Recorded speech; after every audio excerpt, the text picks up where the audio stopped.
It's good to be here. I am really excited to be back at the iLab. Let's see if this comes back on. I think that's going to work. I have been here since this thing started, and it's really always crazy to me that people come at like 6 o'clock at night to hear about legal stuff when you could be doing other stuff. So kudos to you guys for being here today.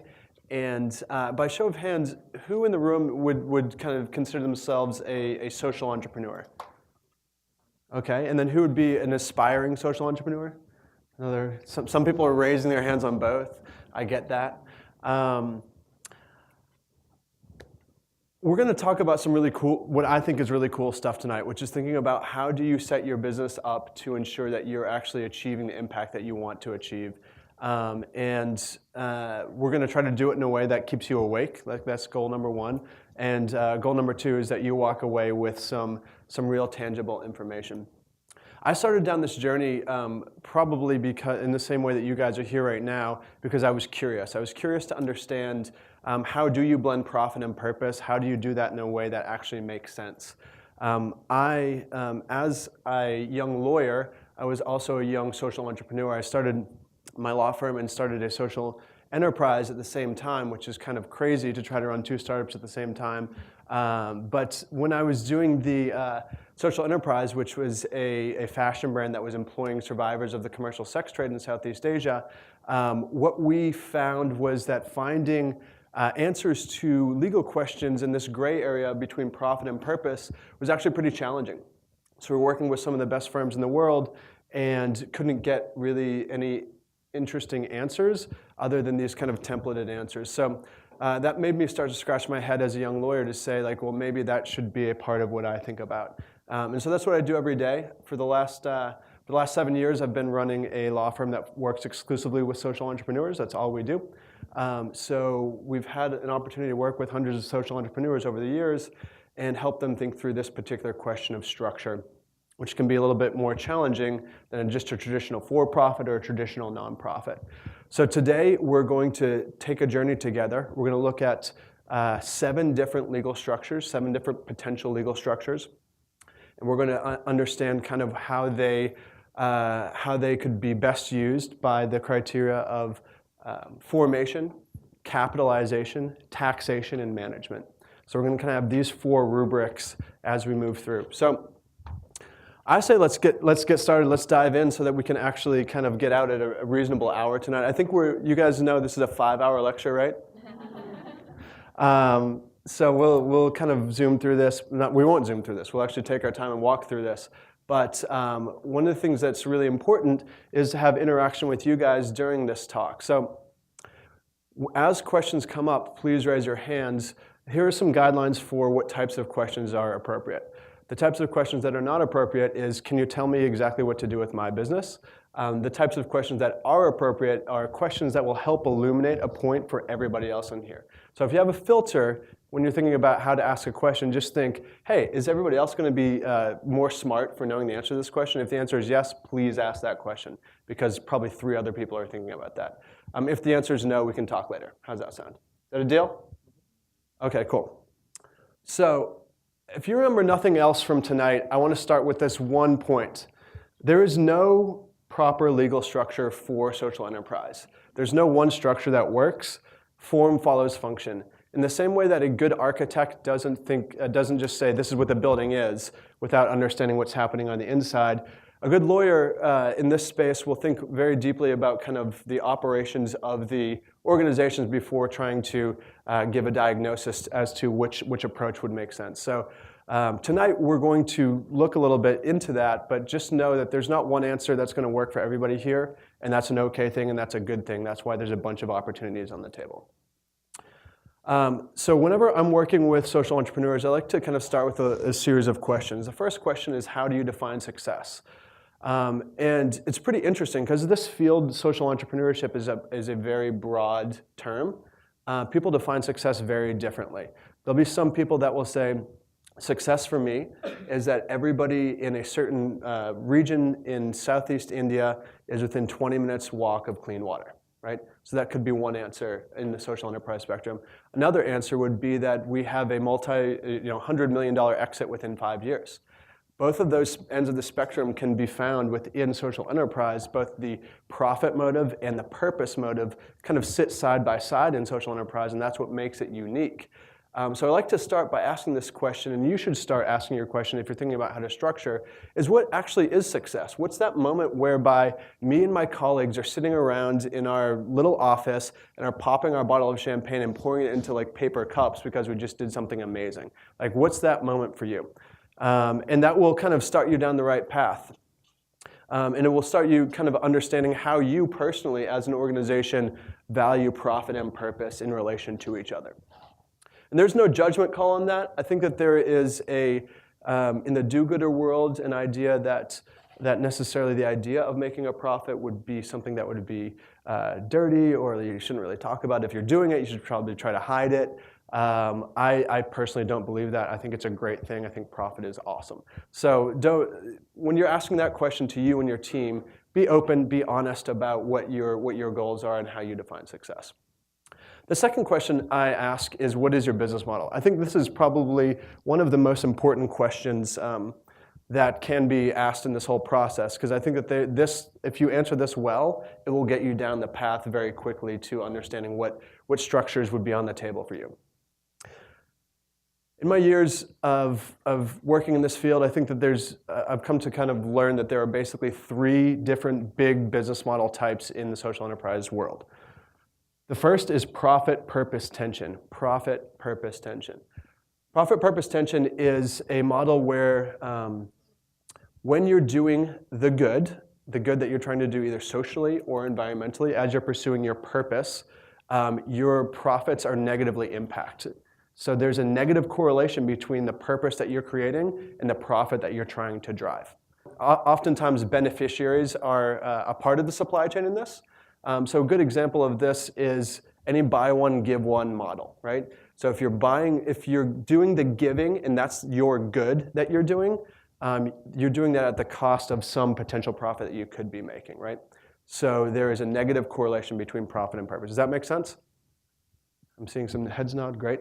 Okay, the optimal structures for this type of business would be a benefit corporation, a flexible purpose corporation, L3C, or BCorp certification. We're going to dive into all of these, but I note that these are optimal structures for this reason. These structures are very handy when you have profit and purpose intention, because they allow the management team to really protect their purpose as they're in pursuit of profit. So that is profit, purpose, tension. Profit, purpose alignment is the opposite. It's where the doing of good actually is increasing your profit model, right? So that there is a 100% positive correlation between the social purpose or environmental purpose that you're creating and the money that you're making.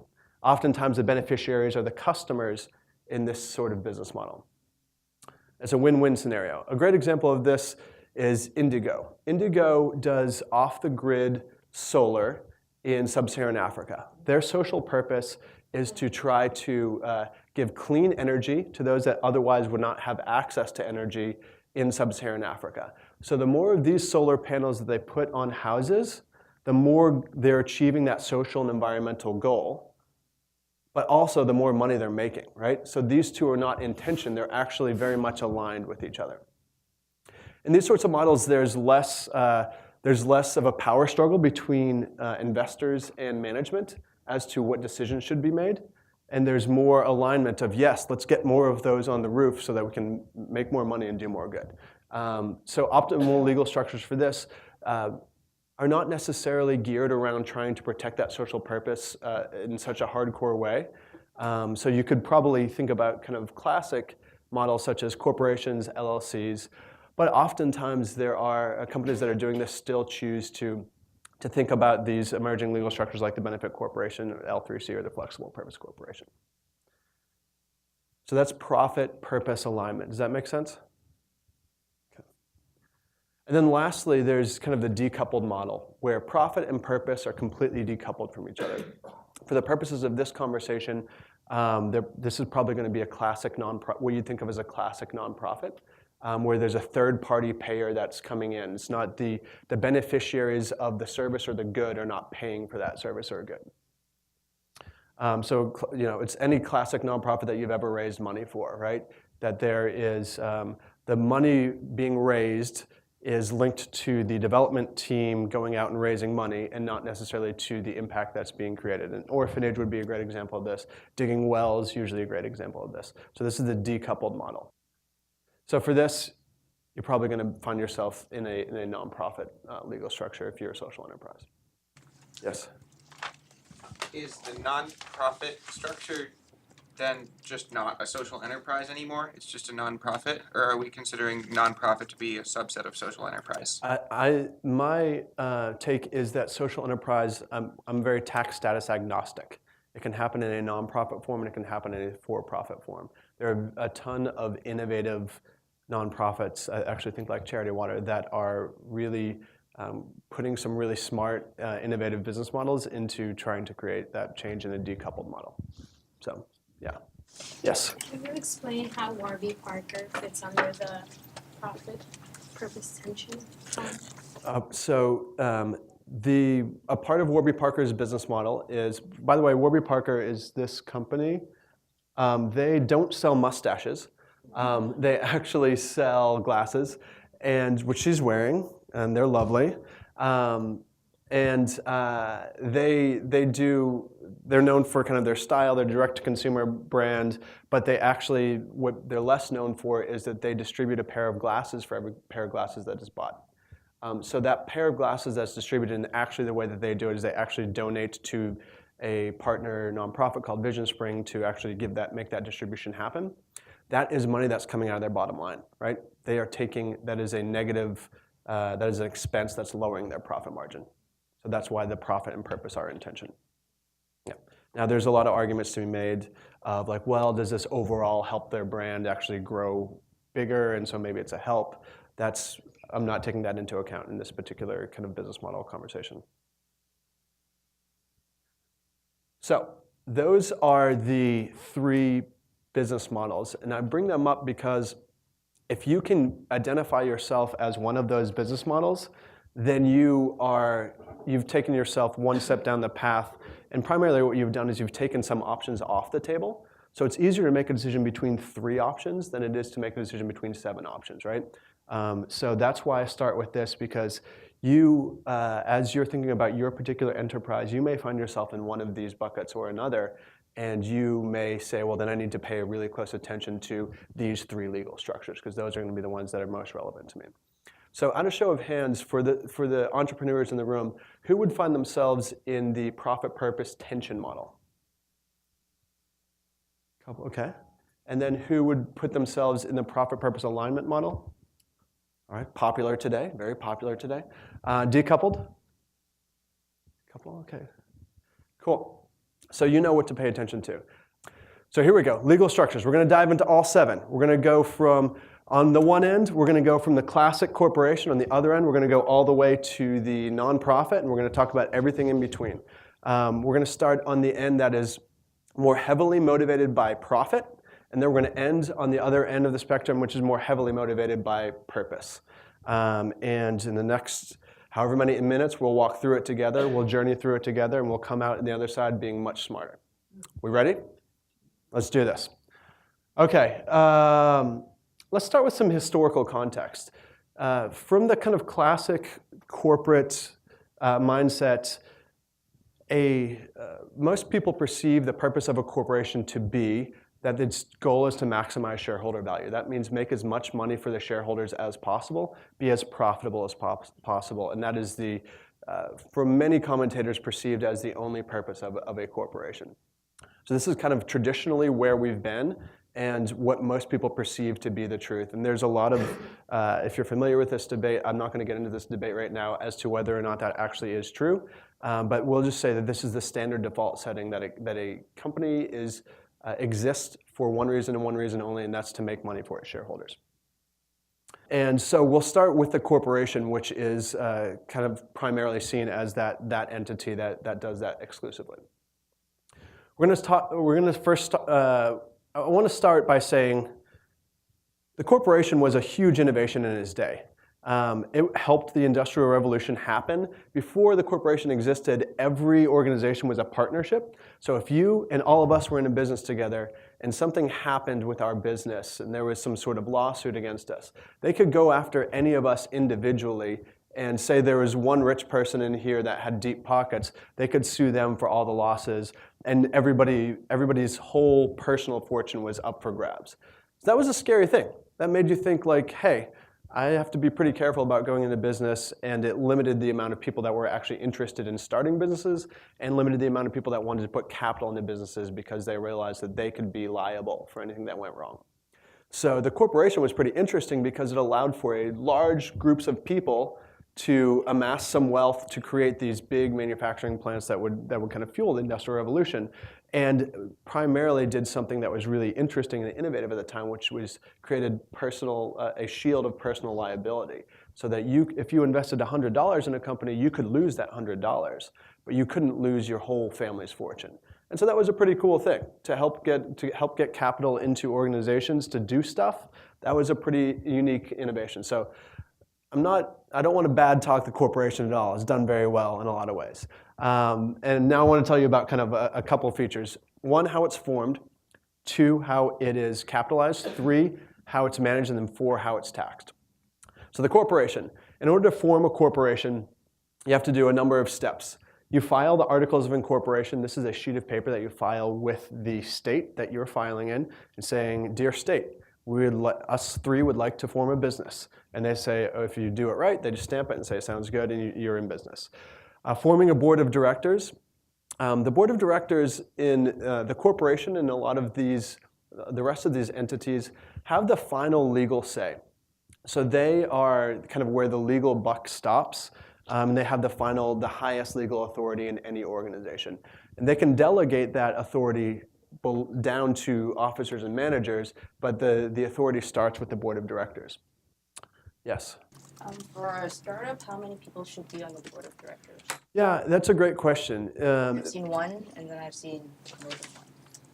Yeah, at startup phase, it can be a tricky thing because having too many members of the board can steer your organization in a direction that maybe is not advantageous at the beginning. You maybe want to keep it pretty small at the beginning.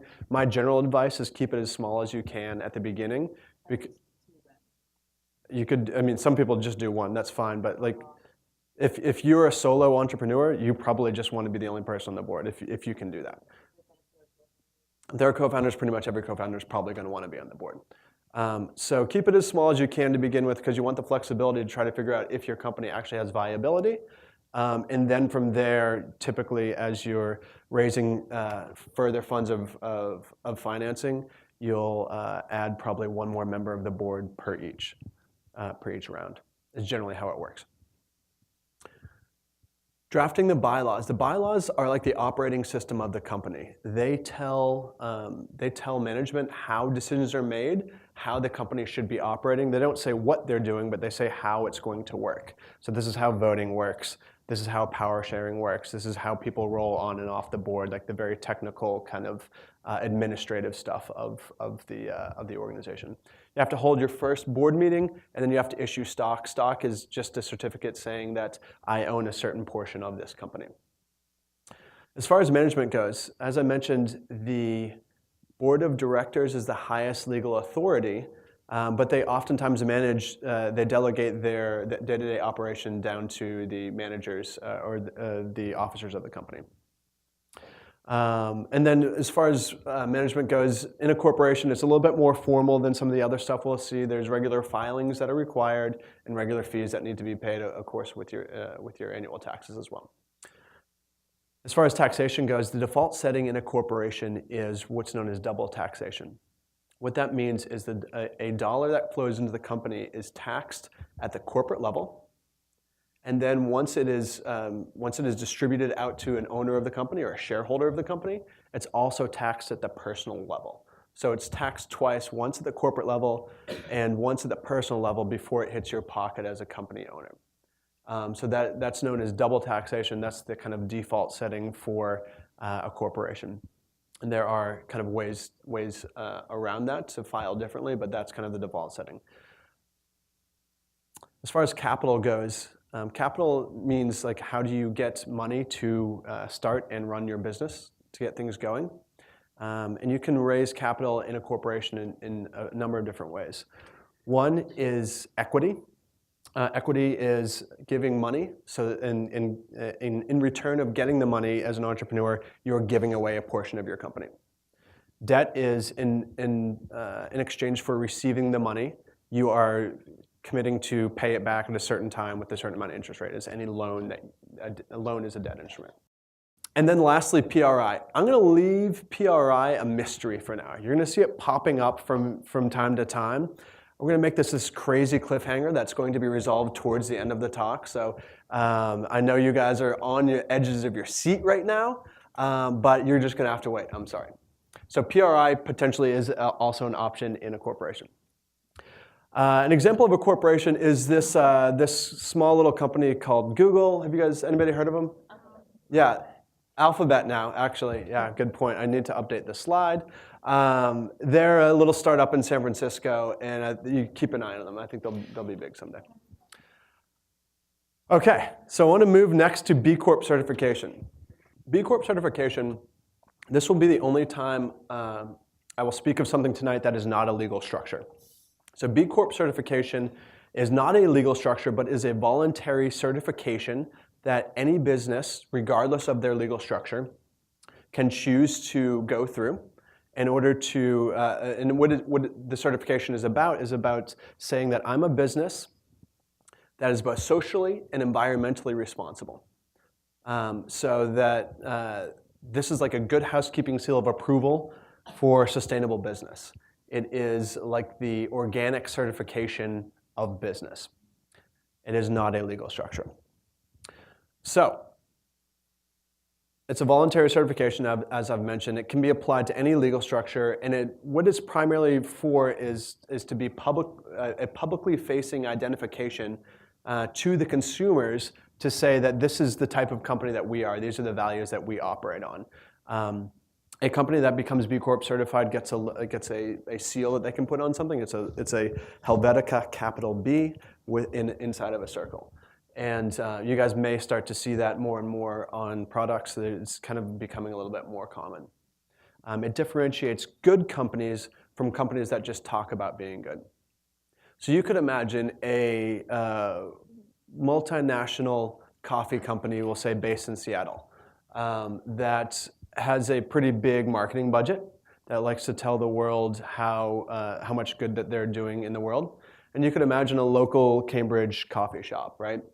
That also is trying to run their business in a more socially and environmentally responsible manner. Potentially that local Cambridge coffee shop might be running their business in a way better way, but they don't have the marketing budget in order to kind of send that message out. So by becoming BCorp certified, that particular company could kind of make that message known in a very objective way. So the reason why it's objective is because they have to go through this B Labs assessment. B Impact Assessment is what it's called. It's like I think right now it's a 203 question survey that measures everything from where your raw materials are sourced, how they're produced, what the carbon impact was to get them from where they're produced to where the customer is, all the way down to kind of what the community involvement is and if you're doing recycling within your office. So it's a pretty granular survey looking at your social and environmental impact across the entire supply chain of the business. And it's no joke. Like, it takes a good amount of effort to get through, and it takes a good amount of effort to get the minimum score. So the minimum score to pass is 80 out of 200. And now that may sound like pretty low. I'm not that good at math, but I think that's 40%. Am I right? Yeah. Okay. It's my math joke.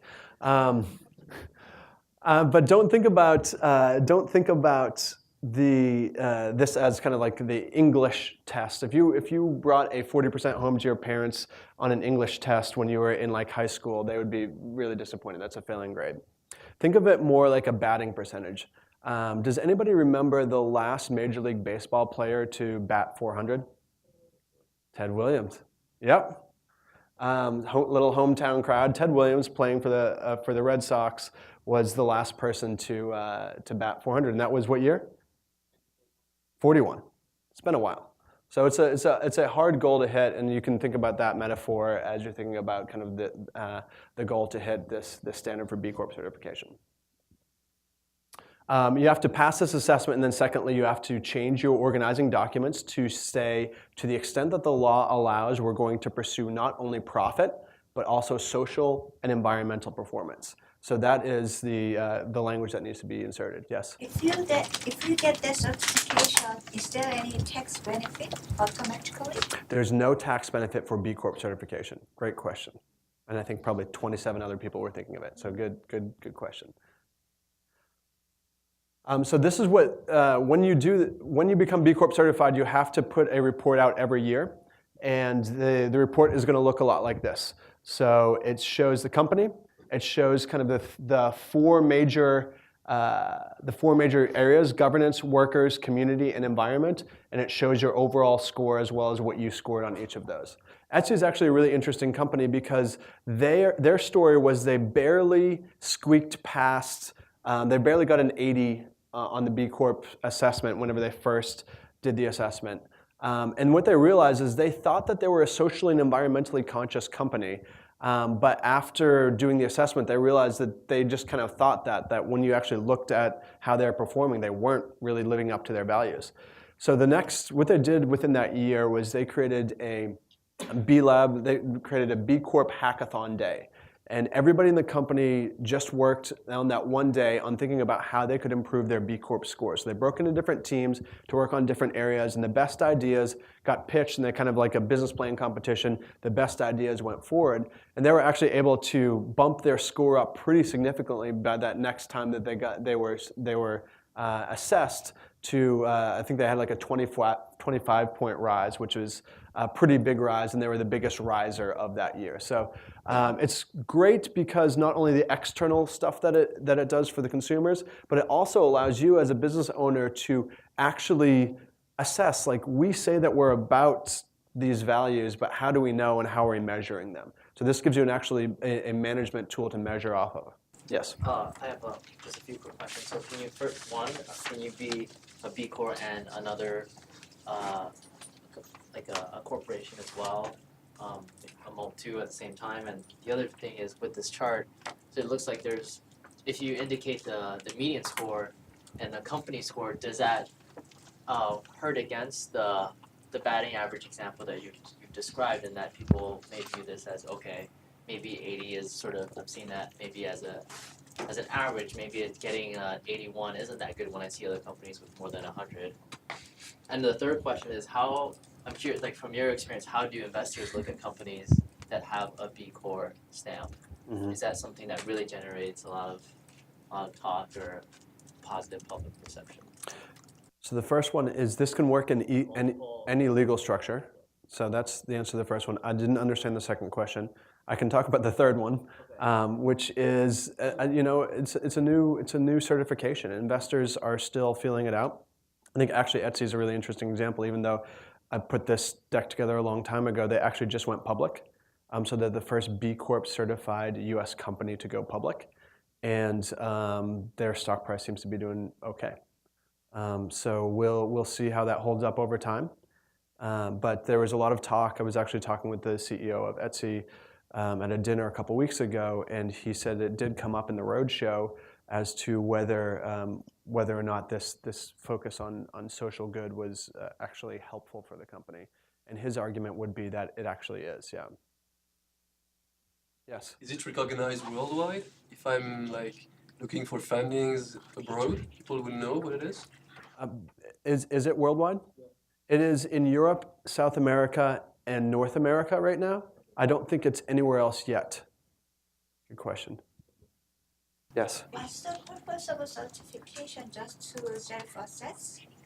It's the internal purpose is to understand how you're performing internally so that you can ideally perform better. and externally so that you can show your consumers that hopefully care about this, that they would prefer to shop with you as opposed to another competitor. Yep. Okay, that's B Corp certification. As far as management goes, there's a periodic assessment that's required. Every 2 years, you need to be reassessed, and you need to publicly publish all of your report card out on your website. So it needs to be publicly available and relatively easily findable information.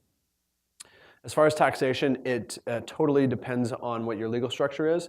There has been one municipality thus far that has given a tax credit for being B Corp certified. So that is the city of Philadelphia. And they, if you're a B Corp certified company that's located in Philadelphia, you get some small tax credit. So this is happening there. You could imagine a scenario where in the future you have maybe more progressive governors or mayors that start to kind of do a little bit more of this. I think SF is giving preferred vendor status to B Corp certified companies. So because it's a third-party objective standard, there could be some interesting stuff that happens with government preferences. We'll see. As far as capital, it totally depends on the legal structure that you're in. Great example is Etsy, which we just talked about. Okay, great. Now, we're back to legal structures. We just talked about B Corp certification, which a lot of people call B Corps. Now we're going to talk about benefit corporations, which a lot of people call B Corps. So it's really confusing. I answer this what's the difference between a B Corp and a benefit corporation probably about 3 times a week. I think it's a little bit confusing. But I'm going to tell you the answer to that question, and then you guys will sound really smart at cocktail parties when anybody brings up a B Corp. You can kind of just like take your drink, you know, and just kind of like maybe put your pinky in the air and be like, oh, good question. And then you'll be able to sound smart telling the difference between the two. So that's the value that's coming out of this. You guys will sound smart in front of your friends. So B Corp certification, again, not a legal structure, a voluntary certification. The benefit corporation is a new class of corporation that codifies the pursuit not only of profit, but of social and environmental performance. So it is it's a new type of legal structure that says our goal is not to maximize shareholder value. So it's really a kind of a quiet corporate revolution that's happening across the United States right now. This new legal structure is really flipping on its head the traditional idea of shareholder maximization and saying, no, it is not, in this legal entity, we're not trying to maximize shareholder value. What we're trying to do is maximize stakeholder value. So we're going to take into consideration the impact that all of our decisions are having on all of our stakeholders. Stakeholders being employees, suppliers, environment, community, and shareholders. Yes, shareholders are also a stakeholder. So these are the stakeholders that the benefit corporation is designed to create positive impact for. So it's rather than just a singular definition of value, it's a broader definition of value, going from narrow to broad. As far as what we consider to be value creation within this for-profit entity. So there's a mandate to operate, in the benefit corporation, there's a mandate to operate for the public benefit. And then secondly, there's an increase in transparency and accountability. These are the 2 key features that differentiate the benefit corporation from a classic traditional corporation. So what is the general public benefit? It is a material positive impact on society and the environment taken as a whole, assessed against a third-party standard from the business and operations of the benefit corporation.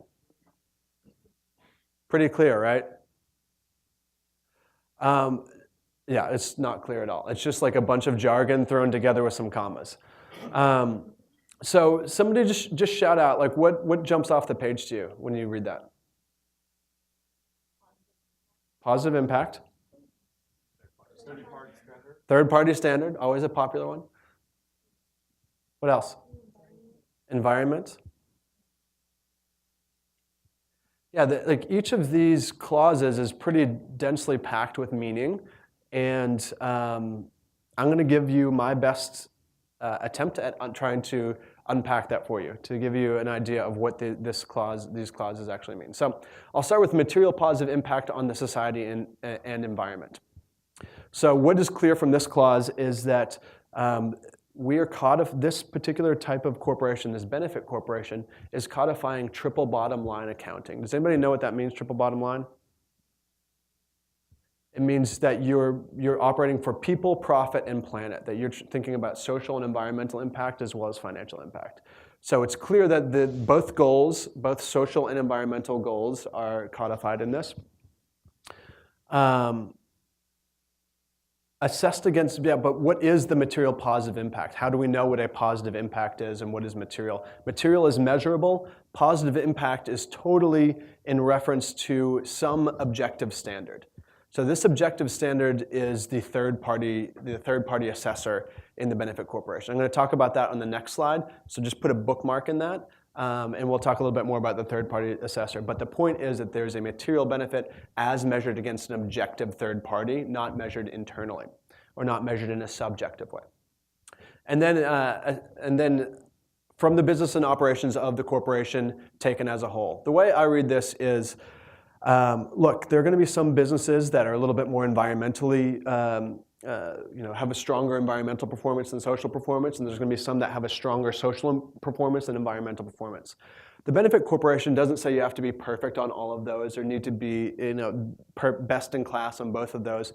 It understands that each business, within the realm of benefit corporation, there's going to be kind of businesses that are along all of that spectrum. And it basically just says, like, looking at your operations as a whole, you're kind of within the guardrails of creating a positive impact on society and environment. So it's not, if there's one company that is really great environmentally, but not as great socially, they're kind of going to say, take it as a whole. So that's the way I read it. But who is this third party standard? So this is a really interesting clause that can be a little bit controversial in some circles. There are a number of different ways that this benefit corporation could have been passed into law. One way is that there could have been, whenever you're trying to measure or whenever you're trying to define within the statute what a material positive impact on society and environment is, you could do a number of different things. You could either let the legislature decide it, right? So you can think about a debate that would go on the floor of state houses across the US, trying to decide what a material positive impact on society and environment is. And as you'd imagine, anything that comes out of legislation tends to be pretty watered down and tends to be like a bunch of compromise, right? So that maybe would not have been the most effective way to achieve that goal. Another way could have been an executive approach to this, where they could have just said, we're going to create another agency that will measure social and environmental performance, and you need to hit a certain score, and you will be considered to be having positive social and environmental performance. There's some pushback on that of creating a new government agency to do that, or creating a more bureaucracy in order to make this measurement happen. So what the drafters of this bill chose to do was to go neither of those routes, but to actually say, we're going to punt on this. We're going to allow for third-party measurements, assessments to pop up in the private market, and allow the business owner to choose any of these third-party assessors to choose the standard by which they will be measured. So to choose the measuring stick, the yardstick by which their performance will be gauged. The only thing that the third-party assessor has to do is they need to be transparent and open about what their methodology is, so what their overall algorithm is in order to get to their final score. They need to be independent, so transparent and independent. I can't own, if I had a company, I couldn't own a subsidiary that was then measuring me. Obviously, there's undue influence there. So as long as it's independent and transparent, we could all today start a third-party assessor. Yeah. So just a question. So what you're talking about now, is this the case in all 50 states, or is it just in certain places, this one piece of legislation? So the benefit corporation, which states is it in? Yeah, so that's same in each state, or have legislatures pass different versions of this? Right, so what we're talking about today is the model legislation, and it has been, there are 30 states plus DC that have passed this thus far. And out of the 31, we'll say 28 have passed the model legislation. So this is standard with a couple exceptions. Good question. And that's, by the way, that's like pretty amazing. This started the first one was passed in October of 2010. So that was 5 years. That's 5 years ago now. We're in October 2015, right? And it's now in 30 plus states. Just to, like in my world, that's really fast. In the legal world, that's crazy fast. The last legal structure that came on the scene really was the LLC, and the LLC took 20 years to get to that 25 state mile marker. So this is moving at lightning speed. It tends to actually play really well in state legislatures because it plays across the aisles, right? The more conservative folks say, great, this is a way for business to address some of the societal needs in the world. And the more liberal folks say, great, this is a way for business to be more accountable and incorporate more of our values. So it's been pretty popular and pretty quick. Do you have questions? Yeah. Those third-party entities that are supposed to do the certification, Sure. Is there like a process now in the U.S. of setting up certification entities in each of the states? How is it working? So what is the process for setting up a third-party assessor? You literally just need to be open and transparent and independent about your measurement. Like I was saying, like you and I could set one up tomorrow if we wanted to, as long as we stayed within the guardrails set within the statute, which are basically transparency and independence. But doesn't have conflict of interest, like if you know that person or I don't know. So does a conflict of interest arise? The kind of the broader question you're asking is who's watching the watchers, like who's assessing the assessors, and that's a really great question. The hope is that there will be a race to the top, that I will want to have the gold standard as the certifier. I think the fear that I would have would be that there's a race to the bottom, that I want the easiest standard to get over. So I think that it could go either way. It's a very early movement. Thus far it's been, there's only been a few players that have entered, and there's one that's dominating, that's actually B Labs. Sorry, my screensaver's coming up, which is very cleverly Google Trends that's happening right now. So I don't know which way it'll go. I would say if there's one concern I have for the longevity of the benefit corporation, it will be around the credibility of the third-party assessors. Yes? Yvon Chouinard, the founder of Patagonia, talked heavily about the B Corps, and he seemed as if he was one of the strong stakeholders that pushed for this to come into law. It appears that it does not provide, for example, a donor tax benefits for making a donation to a company. Is it not true then that the B Corp on a practical level is more of a marketing strategy for companies than anything else? No, so are you talking about BCorp certification or the benefit corporation? Just the benefit corporation as a whole to a startup. I actually don't think that the benefit corporation is a broadly enough known entity to have much marketing value right now. So I think that the importance for a business owner, for an entrepreneur like you guys in the room, is less around the potential marketing value to it and more around ensuring that you are able to pursue the social good or environmental good that you're trying to pursue without the pressure of the investor trying to steer you to cut corners on that social or environmental good in order to achieve more profitability. My team in the past looked at this option, and the trouble that we were having on a practical level, was, yes, we are positioning ourselves to be this social enterprise, but people who want to donate to programs such as ours are not willing to do so because we don't actually provide them the tax benefits. And so we're in this middle area where we're not a for-profit, which sounds bad in the nonprofit sector, but we're also not a nonprofit. Yeah. So if you're looking for if your revenue stream is donors, this is not going to be a good legal structure for you. Like if that is actually necessary for you to do what you're doing, then this is going to be a bad one. I actually think that there are a lot of people that just assume that I'm doing good, so I'm going to be donor supported. And people are just going to come and cut me checks, and it's going to be awesome, and I'm just going to do a lot of good. I actually find that to not usually be the case. So yeah, if you are actually donor supported and that is the revenue stream that you need to be committed to, this would not be a good legal structure for you. Yes? I've heard of a new model that's like a hybrid model of NGO and for-profit. Is this the benefit corporation, or is that kind of just like an umbrella term for these various entities? So the question is, she's heard of hybrid organizations, right? And what are those? What does that mean? People use hybrid in about 20 different ways.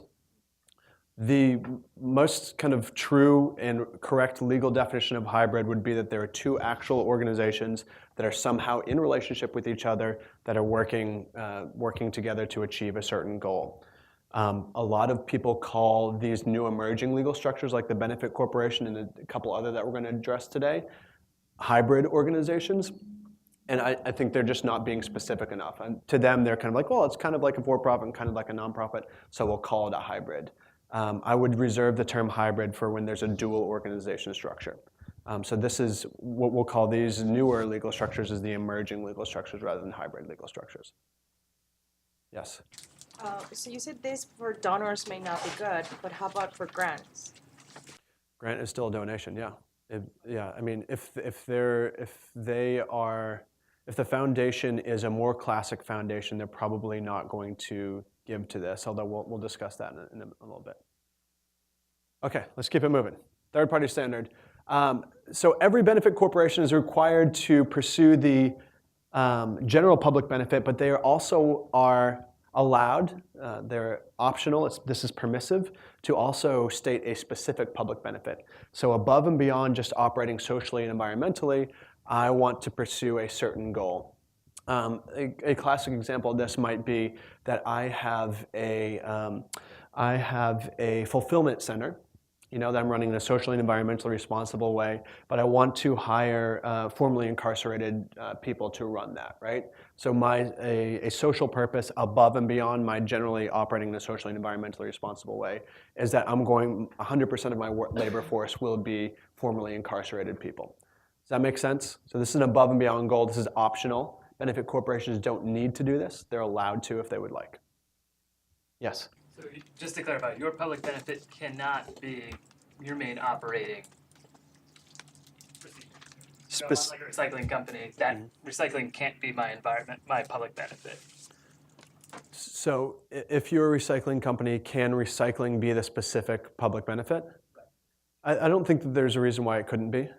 That's certainly a possibility because, there may be a time, and this also locks you into staying true to that specific public benefit. It's a goal above and beyond just being an environmentally and socially responsible company, and it's anchored into your articles of incorporation. So if you were that company, you may want to say, this is our specific public benefit, and what that would mean is that no matter what management comes in, they're still going to have to continue to recycle unless they're able to change that, which is a hard thing to do.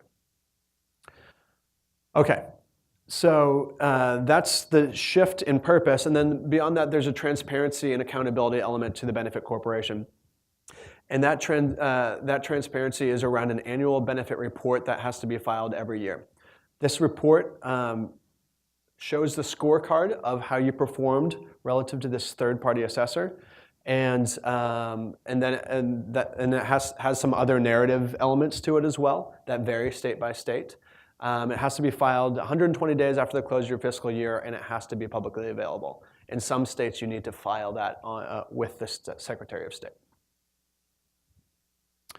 As far as formation goes, it forms just like a corporation, except for a couple key things. Your articles will have language that's focusing on the public benefit, and if you have a specific benefit, you'll put it in there. On your stock certificates, you need to put that this is a benefit corporation. The point of that is we don't want to, as entrepreneurs, hoodwink any investors into investing in our company. We want them to be coming in fully aware of the form, because there is a different relationship between investors and entrepreneurs in this form, so that has to be on the stock certificates. As far as management goes, it's managed just like a corporation. The difference would be that you have to issue this annual benefit report. In some states, you have to include a benefit director on your board of directors, and they're responsible for issuing that annual benefit report and keeping in mind how you're creating impact on your stakeholders.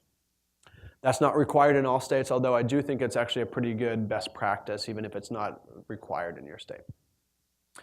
As far as taxation goes, it's taxed just like a corporation. There is no tax-favored status to being a benefit corporation. So a lot of people ask that question. There is no tax-favored status. One could imagine a future where there's not just a binary tax structure, where it's not just either you're tax exempt or you're full taxed, but there might be a third middle tier, which is a tax light regime. And some people are making the argument philosophically that if you as a company are choosing, if a part of your taxes are to go to the negative externalities that your company is creating socially and environmentally, and you're choosing to internalize those negative externalities, then maybe your tax burden should be a little bit lighter than the companies that are choosing not to. I think we're a pretty long way away from that, and I actually think it would be a pretty bad thing if we did that right now, because it would create a gold rush of people switching forms just for that tax benefit, and it would probably wipe out what the form is actually originally intended for. As far as capital, equity, debt, or PRI, it would probably work in this scenario. A good example is Method. Do you guys know Method? Cleaning products? Yeah, so they're a benefit corporation. They became a benefit corporation the first day that it was allowed in Delaware, that it came to pass in Delaware. Okay, and what else did I want to say about this? Oh yes, this is news as of October 2nd. The first benefit corporation has just filed to IPO. So this is a very new thing. Everybody's been wondering if a benefit corporation could perform on the public markets. So we'll have a chance to see that now. Over the next year, we'll be able to see how this company goes to market, if they're able to kind of hit their target window, and then if they're able to kind of keep that stock price going as a benefit corporation. Yes? Was that Method or Etsy or another company? It was another company, yeah. So this company is called Laureate, I think Laureate Education Inc. or Laureate Inc., one of those two. Yes? For tax purposes, do you file as a C Corp or an S Corp? You can do both. And which one would you recommend and why? That's an accountant's question, not so much a lawyer's question. But traditionally, as a smaller business, you generally file as an S Corp, and there's a point at which filing as a C Corp makes more sense. But I'll let the accountants make that call, not me. Okay, so hey guys, good work. We're more than halfway there. We've just kind of crossed the hurdle. We've done a great job. You guys just give yourself a hand real quick. Good stuff, good stuff. We're making progress, and we're over the hump now. We're going to talk about two more for-profit structures, the Social Purpose Corporation and the L3C, and then we're going to finish off with the nonprofit, okay? You guys feeling good? Everybody here? All right, here we go. So the Social Purpose Corporation, which used to be called the Flexible Purpose Corporation until January 1st of 2015, so it's almost been a year, is also trying to address the same problem that the Benefit Corporation is trying to address, which is broadening the fiduciary duty of the owner from just shareholder maximization to actually pursuing a social or environmental goal. The difference between the Benefit Corporation and the Social Purpose Corporation is its rigidity versus its flexibility, its objectivity versus its subjectivity. So whereas the Benefit Corporation is more rigid and more objective in its pursuit of social and environmental performance, the Social Purpose Corporation is more flexible and it's more subjective, and I'll explain what that means. So it's a new class of corporation. It allows a corporation to pursue a special purpose, which I always think is a funny term. I feel like it's like a Disney term. Like you'd see it in a Disney movie, just find your special purpose. The special purpose could be a social or environmental purpose. It doesn't have to be both. It could be one or the other. And it protects if you're pursuing that particular purpose, it protects you from any shareholder pushback as to maximization of shareholder value. So the way I like to think about this is a normal corporation, a classic C corporation, with a social purpose or a special purpose kind of bolted onto it. So as an example, think about a building developer that may be in LA. They're developing, we'll say, residential real estate. And they're not doing it in a particularly green manner. They're not doing it in a manner that they're necessarily paying their workers anything above the prevailing wages. But what they believe in as developers is that there's a power of community gardens, right? Community gardening is a really key special purpose of theirs because they believe that getting kind of good, healthy food is really important. Plus, there's a social cohesion that happens when we get on our knees and dig in the dirt together, and there's going to be better community if we're all digging in the dirt together. So this particular developer sets their special purpose as we're going to build a community garden for every development that we do, and that's how we're going to do it. They can assert that in their articles of incorporation, and then they'll be held accountable as to how they perform on that. So they won't be held accountable to any third-party outside standard. They will self-report on, yes, we have put a community garden in every development that we've built, and then they'll have an opportunity to give some narrative around that in their annual report every year. So they still have this transparency element, but their reporting is more subjective and more internal as opposed to objective and external. And so they'll put out this report every year that will talk about what their special purpose is, what their objectives to achieve that in a given year were, how they went through that, and then what the results were. So you can see that these two different forms are trying to address the same issue. They're doing so in a little bit different ways. Does that make sense? Yes. Can their special purpose change over time? So great question. And I want to back up to also include this for the benefit corporation. To change the articles of incorporation, which is where your special purpose would be in the social purpose corporation, it's also where your specific public benefit and where your general public benefit would be in the benefit corporation. To make those changes or to convert out of the form requires a supermajority of shareholders to sign off on that. So in most states, that's 2/3 of shareholders. And so it's a really high threshold. The point is, it's hard to get into these. If you're converting from a regular corporation into this, it's hard to do that. You have to have supermajority approval, and it's hard to get out as well if you want to change. Good question. Yes. Couldn't you just do this with a normal corporate structure? I mean, couldn't you write these into your articles of incorporation? You certainly can. So this is something that is very doable in a classic corporation. It doesn't necessarily need to be done in this particular form. The added kicker is the transparency element. So the requirement to add the annual benefit report that you have to put out every year is a difference. So good question. I mean, you could voluntarily choose to do that as a corporation, right? Any corporation or LLC, we could voluntarily choose to do that. As far as formation goes, as I mentioned, you just have to, it files just like a corporation. You just have to have that special purpose, and it requires a 2/3 vote to get in and 2/3 vote to get out. Management is managed just like a corporation. You have to put out this annual public benefit report every year. No third-party verification required. Taxation is taxed just like a corporation. No tax-favored status. Capital, same as a corporation, equity, debt, or potentially PRI.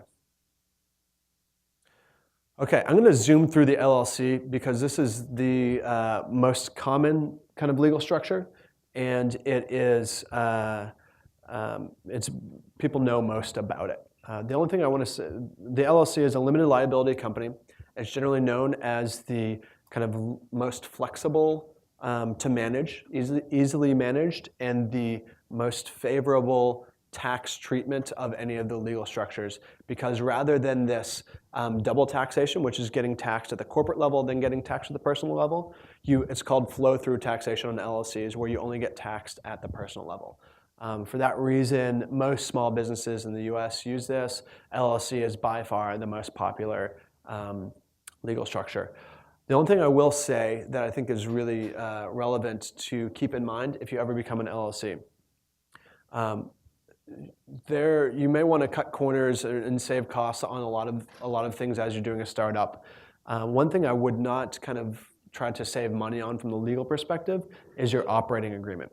Your operating agreement is like the bylaws of a corporation in that it's the operating system of your LLC. It talks about profit sharing, power sharing, and these are like really important things. So if you're in an LLC with at least one other partner, getting a clear and clean operating agreement in place on the upfront will save you a lot of pain down the line. Getting an operating agreement in place while you're still friends is a really important thing. Because what happens when there is unclear expectations is that people get really, really disappointed. And so you have these conversations like, oh, remember you shot me that email 2 years ago and it said this. And then there's like, well, we were out for drinks a year and a half ago and you said that. And there's no clarity on how things will go, how the company will be run. So having this in place is super, super important. And I would say it's worth investing time and money into. So that you do end up being friends by the time it's over. Generally speaking, where you see a lot of tension is when a company starts to get to do really well or when it starts to do really poorly. And at that point in time, everybody's worst side comes out. When you have these clear expectations in place, you may not like the outcome as a member of that LLC, but at least you knew what was going to happen, and so that disappointment's not there. Yes? So, point taken and duly noted, but is there a difference between that situation with an LLC versus any of these other structures, including the non-LLC corporation? Yeah, I mean, it's very important in all of the structures. Generally speaking, there are more people that feel like they can just kind of hack together the LLC formation rather than the other formations people generally are going to lawyers for. So it's easier. It's easier and people take it less seriously, yeah. So yeah, that's a great question, yes. Maybe you're moving into this, but could you describe really quickly like the process of changing the bylaws or updating bylaws that works with an LLC? Yeah, how to change and operate? Yeah, I mean, all you have to do is come to agreement as members, depending on what your operating agreement actually sets out about how to change the operating agreement. But usually that means most often you have to reach a consensus, unanimous consensus that you want to make that change, and then you can re-amend as many times as you want to. Yes. What is the benefit of an LLC in comparison to a sole proprietorship when it comes to personal liability? Because it seems as if, for example, on a practical level, if someone wants to sue you and you're an LLC, they can pursue that suit and sue you on a personal level, even though you're structured as a corporation. Well, the LLC does offer you some version of liability. It would depend on the facts of the case, but that's the point of the LLC, is to provide liability from, even if your company gets wiped out, that you personally wouldn't be wiped out. Yes? I think my understanding of the LLC, so the older version of what you were talking about was LLP, that most people, limited liability partnership, and then this replaced that. But commonly how people get sued, because I have some lawyer friends, is... He has some lawyer friends, folks. Yeah, so I have some lawyer friends, but I'm not a lawyer, so take it for what it's worth. That you have like a personal bank account and you have a business bank account. And usually when you get sued, or how they can end up suing you personally, is if you pierce the corporate shield. So you write a check out of your personal bank account for the business. And something my lawyer friends have tried to explain it to me over and over again, basically just don't do it. Because then once the finances are commingled, then I think that's the most common way that people end up in hot water. So, I don't know if that helps. Yeah. Okay, let's keep it moving. In order to form an LLC, it's you file the Articles of Incorporation, you set up your operating agreement. management. It's managed by most often by the managers. The owners of an LLC are called members, and they can be also managers of the LLC. And then taxation, as I mentioned, it's flow-through taxation, not double taxation. Capital, equity, debt, or potentially PRI. A great example is a friend of mine's company called Runa, and they do a Amazonian guayusa. Has anybody ever drank guayusa before? Yes, we have one person in the back, awesome. It's supposed to be like a tea, but give you like a more clean, kind of caffeinated, non-caffeinated buzz. Okay, next we have two left, L3C, and then we have the nonprofit. L3C is a low-profit, limited liability company. Potentially the worst named legal structure ever. For a couple of reasons. One, because it is kind of misleading. Most people think low-profit, limited liability company means that there is a cap on the amount of profit that a company can make, which is not true in this. And it just doesn't sound fun. Who wants to start a business that's low profit, you know? Just do it or don't do it, you know? It's like being pregnant. Either be pregnant or don't be pregnant. L3C. This is a really interesting, actually, innovation. It was designed by some really smart people that I hold in high esteem, trying to figure out one question. They were trying to ask the question, how do we get more capital flowing into for-profit social enterprises? They sat around and chatted for a while, and they said, what if we could take advantage of the existing tax structure to try to get more philanthropies to give money to more for-profits? I think we all agree, like, if that could happen, that would be awesome, right? Let's try to pursue that. That seems amazing. They're like, cool, well, let's basically hack the existing tax code to try to make that happen. And so the result was this low-profit, limited liability company. In order to explain how that happened, I need to back up for a second and talk about this thing. Guys, this is the big reveal. PRI stands for Program-Related Investment. Everybody take a sigh of relief. Yay. We've got there. We have that resolved. That loop is closed. This is PRI. Program-Related Investment is a really interesting kind of exception to an exception of the rule of the 1969 Tax Act.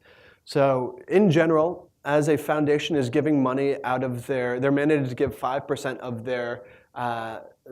their money away per year. And out of that 5%, it has to be going towards organizations that are primarily pursuing a charitable purpose. Okay, that makes sense. We all think about it as foundations. They're granting money to other nonprofits to do good work in the world, right? That makes sense. But they're, for the most part, prohibited from investing that 5% in any sort of business.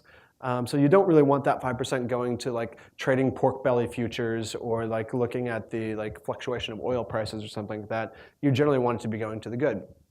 So there's generally a prohibition against putting that to use as an investment in a for-profit company. The exception to that exception is that you can put it into a for-profit company in either the form of debt or in the form of equity if that for-profit company is primarily pursuing a charitable purpose.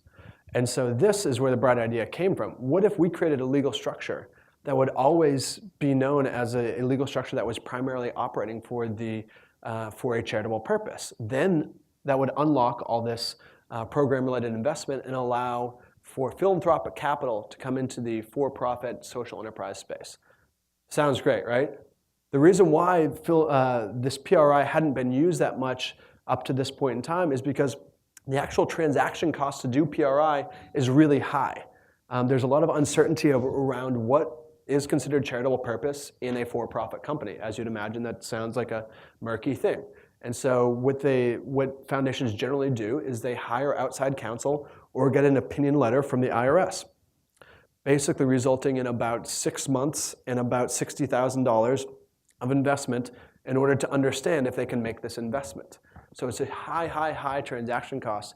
And you can imagine that's only done whenever you're doing kind of multi-million dollar deals, or else it wouldn't be worth the time and the money of due diligence in order to put this PRI in. But if we could create this structure that the IRS would say, yes, they're always PRI eligible, then that money would be unlocked and flow because there's no transaction cost. I think it's a brilliant idea. The problem is that the IRS was unwilling to say that carte blanche, all L3Cs are in fact pursuing a charitable purpose. So that kind of stopped the L3C, in my opinion, that kind of stopped the L3C dead in the water. And it made it kind of a non-starter for a lot of people that were very, very excited about it. It was trying to achieve this one goal of getting more philanthropic capital into the for-profit sector.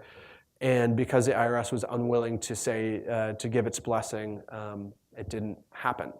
So that's where the L3C stands right now. It has, about the last 10 years, has been adopted in 8 states and now has been unadopted in North Carolina. So now it's in 7 states, and it seems to not really be moving forward as far as momentum goes that much at all. So that is the L3C. Formation is formed a lot like an LLC. The difference is all you have to do is put some charitable language in your actual governing documents, your articles of organization, and that's all that it takes to become an L3C. There is no requirement to report annually. There is no requirement to have an objective third party assessing whether or not you're actually following through with this charitable purpose that you put in your organizing documents. So it seems to be the weakest on, in fact, transparency and accountability as far as pursuing a charitable purpose. Yes. So would this be like, as I pictured this one, so I know someone who runs a nonprofit that gets money from drug companies, because the drug companies get money from the NIH and other, the HHS. Okay. And so would this be an example, like, you're a drug company, you're a for-profit company, but then you have this outside nonprofit organization of some structure, I don't know the exact structure, but I mean, basically you're pushing the drugs, and then hence the dubiousness of, is this really having, like the beneficiaries, in other words, the people that show up who have the chronic illness aren't paying anything and are supposed to receive the positive impact, and you could debate that, well, depending on how you feel about drugs in general, I mean legal drugs. But is that where this murkiness comes in, where it's like, well, really this is a, there's a, do you get what I'm saying? I don't understand the question. Help In me other words, understand you have this nonprofit operating to do education, which is a really essential sales and marketing for a for-profit company. Sure, And but it's hard to quantify charitable impact when really it just seems like it's wrapped up in a nonprofit package and called something else. Yeah, so that would probably be just a classic 501c3. That's probably not an L3C. I would be very, very surprised if it is an L3C. But I hear the point you're making is like, where are the limits of a charitable purpose? And I think that's a tough question, and that's what the IRS's job is to kind of make those edge case calls. Because they were cutting all the money that the drug companies were getting to do these patient education programs regardless of the illness. And I think they needed a way to say, okay, we need to push it to some nonprofit so we can help drive our sales back. And I think that's where the debate sort of, I could see, bubbles up. Yeah, sure. Yes. I'm sorry, my coffee's wearing off, but I just wanted to clarify. Mine hasn't even kicked in yet, Yeah. so I'm with you. So the L3C was originally created so that it could extract some of this PRI. Yes. And now, but in the previous corporation structures, they could also get PRI. There is no issue whatsoever of putting PRI into any of these legal structures. There's nothing stopping any of these legal structures. But the point of the L3C was they were putting certain language that actually mirrored the 501c3 language into the organizing documents, and the hope was by asserting that language in the organizing documents, in the articles of organization, that the IRS would say, well, if that works in the nonprofit, as long as they have that language there in the L3C, it will work. Your point is well taken, which is to say PRI can happen in any of these legal structures. It doesn't need to happen in the L3C. And there's perhaps a better case for it to happen in one of the legal structures whereby there is at least ongoing measurement as to whether they're actually pursuing that. I personally would make the argument that the benefit corporation or the social purpose corporation is better situated for PRI than the L3C would be. Yeah. Yes. Can you talk a little bit more about the diligence that's required to make a PRI? And also, have you ever heard of like a startup or a small company getting a PRI? No. Okay. It's the holy grail. Every client comes to me like, hey, so I heard about this PRI. So you think we can maybe get some of that free money coming our way? It's rare. It's very rare for anybody on the smaller stage to ever get close to that. So on a practical level, I find it to be primarily a distraction for startup social entrepreneurs to be pursuing. That's my personal opinion. Okay, let's keep it rolling. Yes, it's taxed exactly like a LLC is, no tax exempt status. Capital is designed obviously specifically to receive PRI, and it can also receive equity and debt. A great example is Moo Milk, which is Maine's own organic milk. I just think their packaging is really cool. Okay, cool. So we're on to our last one. Here we go, nonprofit. We started over here with companies that are primarily driven from profit standpoint, and now we're all the way over here. We've walked down the line all the way down to something that's primarily driven by purpose. So tax-exempt structures are designed to achieve exclusively or at least primarily a charitable purpose. That's their existence. It's classic nonprofits like foundations, like orphanages, education, science, religion. All of this stuff would be housed in a traditional nonprofit structure. So in order to form a nonprofit structure, you go through similar steps that you do as you do in a corporation. First, you file there's actually a two-step process in order to get tax exemption. The first step is filing at the state level. So making a filing at the state level just like you would as a corporation, except the difference is nonprofits don't have shareholders. They don't have any equity. So there's nobody that owns a nonprofit. A nonprofit is governed by the board of directors in order to pursue a charitable purpose. It does not have any shareholders. Yes? That means that you cannot sell your company after X amount of time, correct? Right. So you don't have any ownership. There's no exit. There's no time where you get a big cash out moment as an owner of the nonprofit because there is no owners. Yes. Can a nonprofit own a for-profit company in another country? A nonprofit can own a for-profit company. I think that's probably doable. I know it can happen domestically. It probably can be doable internationally.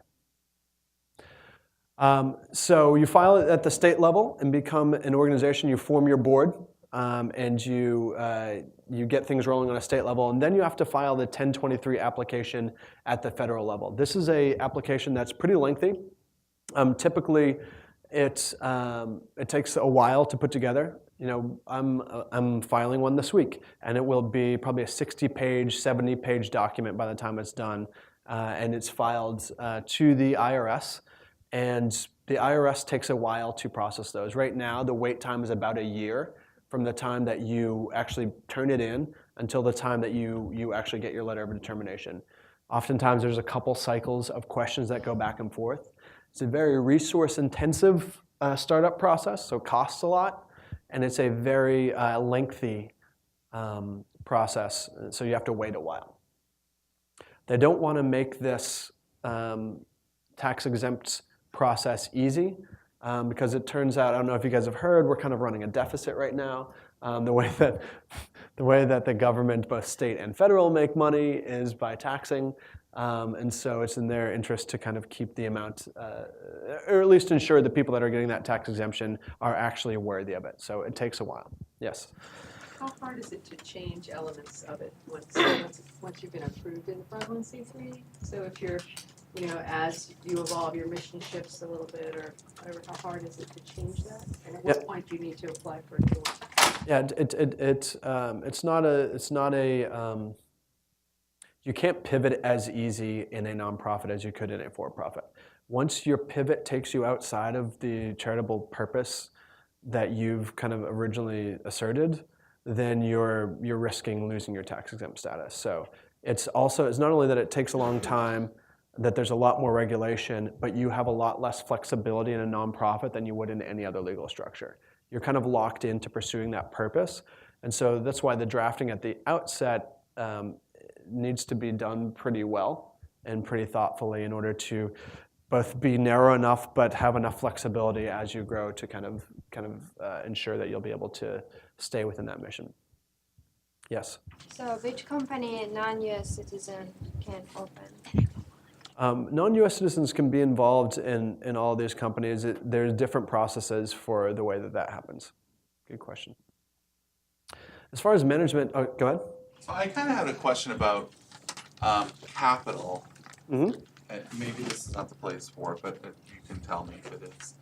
So you, on one hand, you have like, you know, an S corp or a C corp, which is purely for profit. Then you have 501(c)(3)s, which are purely nonprofit, and then you have these hybrid things in the middle. We'll call them emerging legal structures. Or emerging this, you know.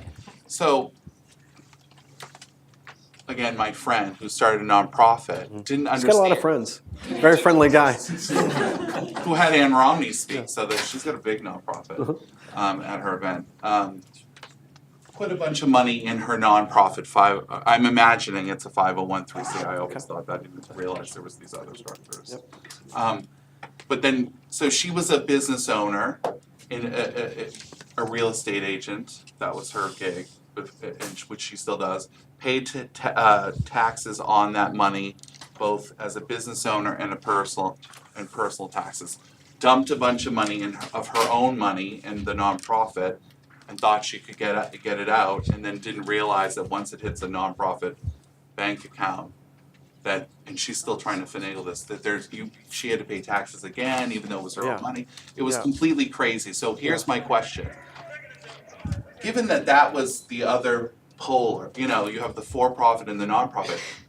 If you put a bunch of money in one of these hybrid things, how could you extract that value back out, where there is a mixture of, you know, charity and profit? It seems like it would be even a worse mess. No, it's not. It's very easy in the emerging legal structures. And once you become a tax-exempt organization, just easy.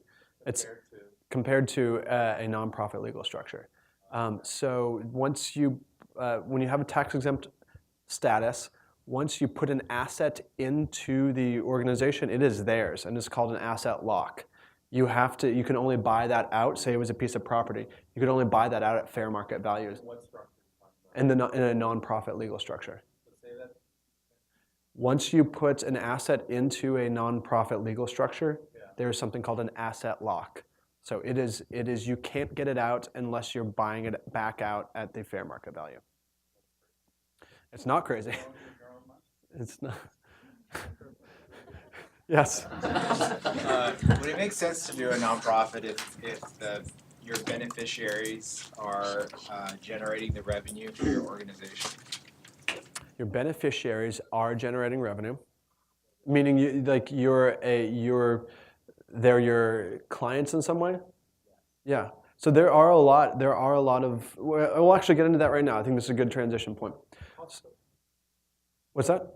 Hospitals are the biggest nonprofits in the U.S. and they all are, we pay when we go to the hospital. Our insurance company does, right? We are the beneficiaries of them. So I want to bring up a. But maybe it's a little bit different because they're actually working to and not getting paid, generate products to generate revenue.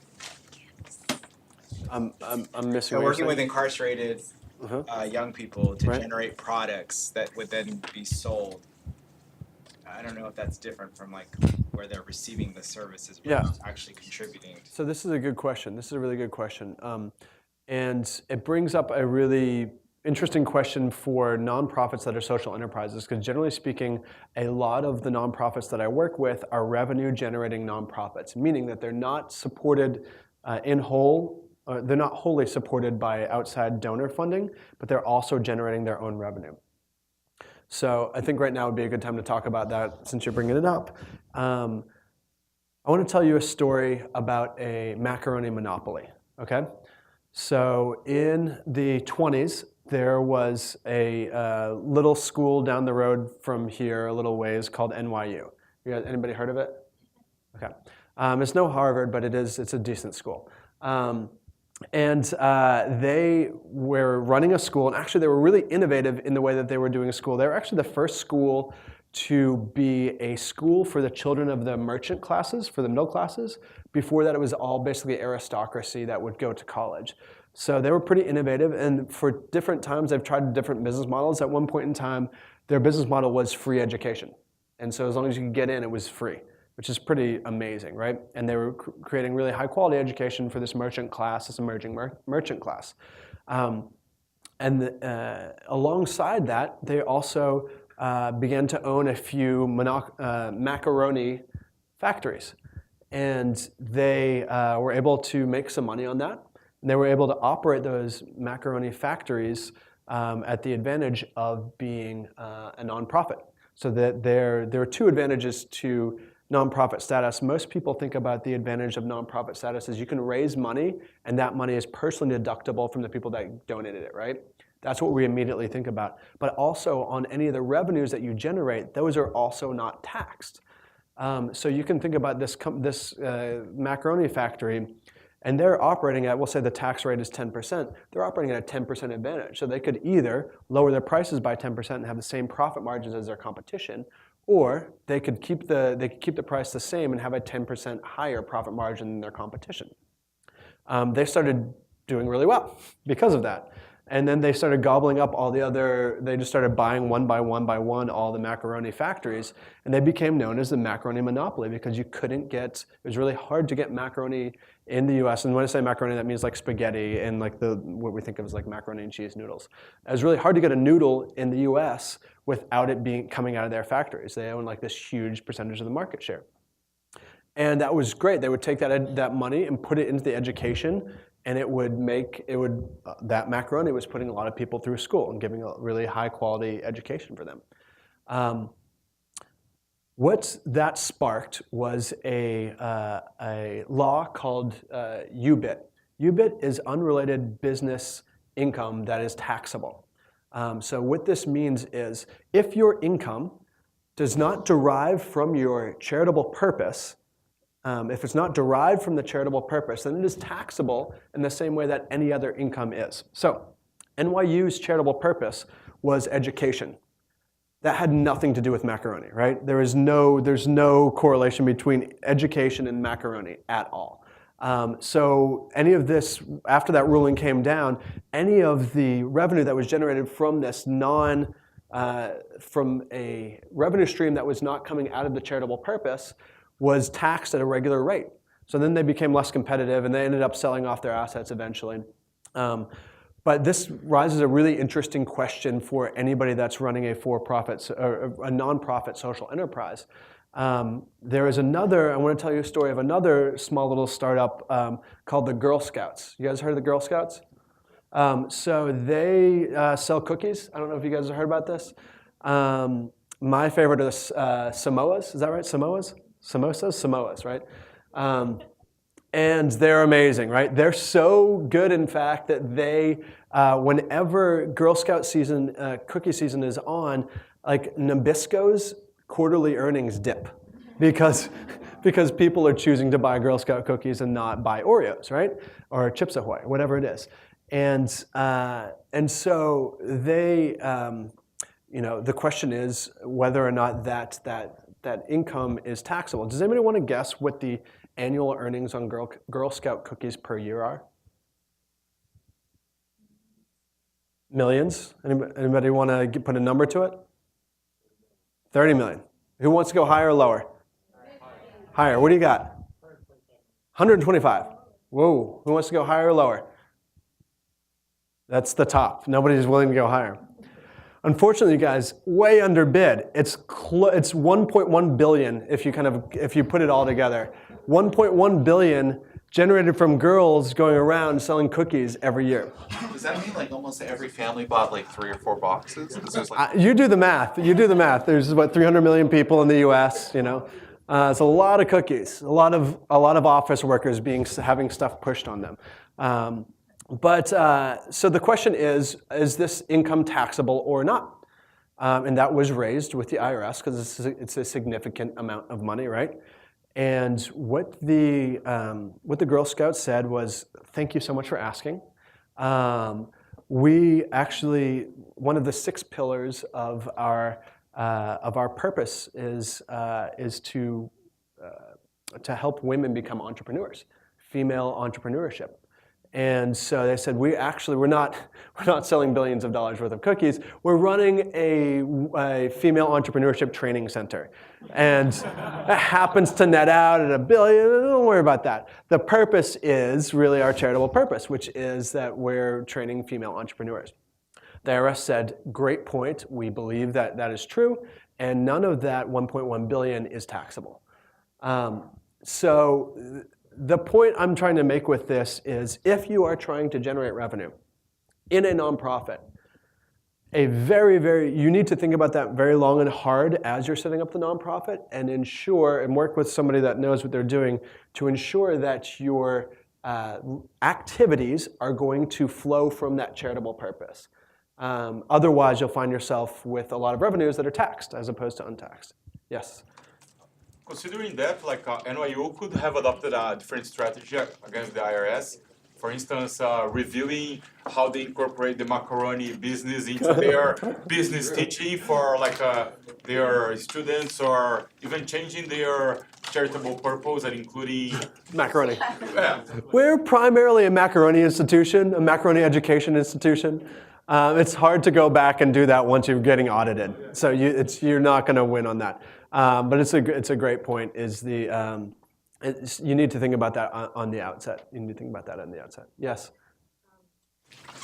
My question is regarding the revenue that you collect. Like, if you're a nonprofit that generates revenue, what kind of restrictions are there as to like how you use that revenue? How it has to be funneled back into your not charitable purpose? Can you have an I imagine you have endowments. So the default setting is that it needs to be spent in line with the charitable purpose. And then there are other external restrictions that can come on to how you spend your revenues. Those restrictions are primarily by your donors that are saying, I'm going to give a gift that is a restricted gift towards something, or it is by your own doing to put it in some sort of trust or endowment that is to be spent in, or not spent, in a certain way. Yeah. Yes? I have a question regarding salaries. You can't be a shareholder, but you can pay yourself whatever you want. Mm-hmm. When does that enter murky territory? Not asking personally. Yeah. Hey, a friend of mine was asking, okay? It wasn't about me. It has to be a reasonable rate for a similarly sized organization. And interestingly enough, you can comp against not only similarly sized nonprofits, but also similarly sized for-profits. So it's a good question. Yes? What about if your organization works with electronic currency? Is taxable or not? I'm sorry, what? Electronic currency. Electronic currency, what about it? What about your organization working with electronic currency? Is taxable or not? Yes, it's taxable. The IRS is considering Bitcoin actual valuable. Yeah, or yeah. To be recognized to be taxable, have to be recognized? The IRS actually said that digital currency is considered to be of value. They made that ruling like last year, and not relating to nonprofits, but to relating to for-profits. But that'll hold across the IRS. Yeah, the tax man always gets his due. Okay, I want to wrap and just say I really appreciate you guys hanging with us. You did 1 hour, 50 minutes of legal structures on a Tuesday night. Give yourselves a round of applause. I want to say 2 things before I leave. First of all, I wrote a book. You may like it. If you do, that's the name of it. You can go buy it on Amazon. Second of all, there is a sign-up sheet that's going around. I think if you've spent this amount of time in here, you probably care enough about social enterprise to want to be on this weekend briefing email list. And if you do, you should sign up, and I think you'll like it. Thank you guys so much. Have a great day.